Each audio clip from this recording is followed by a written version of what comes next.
Hello, this is the Circulatory System by Jasmine Settle, Megan Spence, and Vanessa Vanta. And the materials we used for this project is balloons, PVC caps, a ball from the 99-cent store, which is a stress ball, glitter glue containers, tubes, and also shout out to Mr. Diaz for letting us use the beakers to hold the substances. So this is how we created our circulatory system project. So first what we did is we took 2 PVC caps and drilled 2 holes into each one in the middle and one slightly on the side. And then we attached the tubes to them, pipes in to each cap. Each has 2, one entering and one exiting. For each of them we also have a water balloon connected, and then for the exiting ones we also attached glitter glue containers.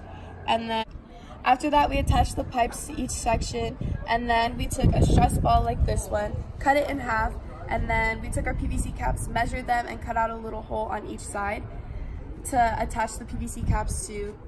And then after that we kept them separated and we attached a balloon over each one, and then we put them back together, and finally to finish it off we put a red balloon over it to finish our heart.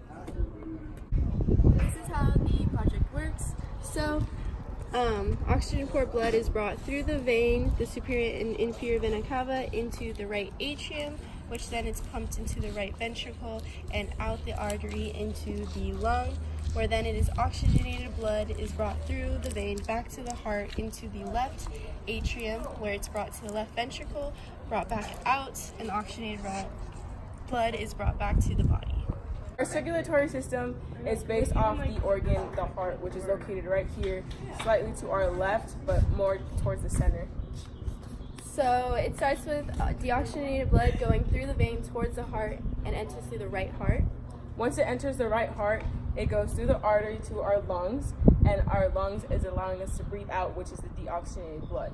And then once we breathe back in with the oxygenated blood, it transfers through our vein into the left heart. And then from the left heart, it enters through the artery back to our body, and that's how the circulatory system works.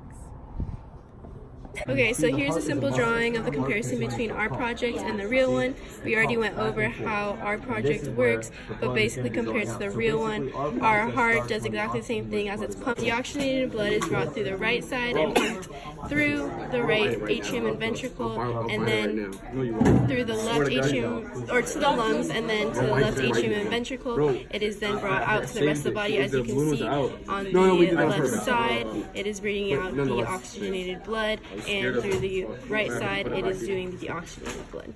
So in our project, the ball represents the heart, and then the tubes represent the veins and arteries, and then the beakers are representing the lungs and the body. We broke out the sheep part. We took this out and we made the base for the heart, which was gelatin, jello, and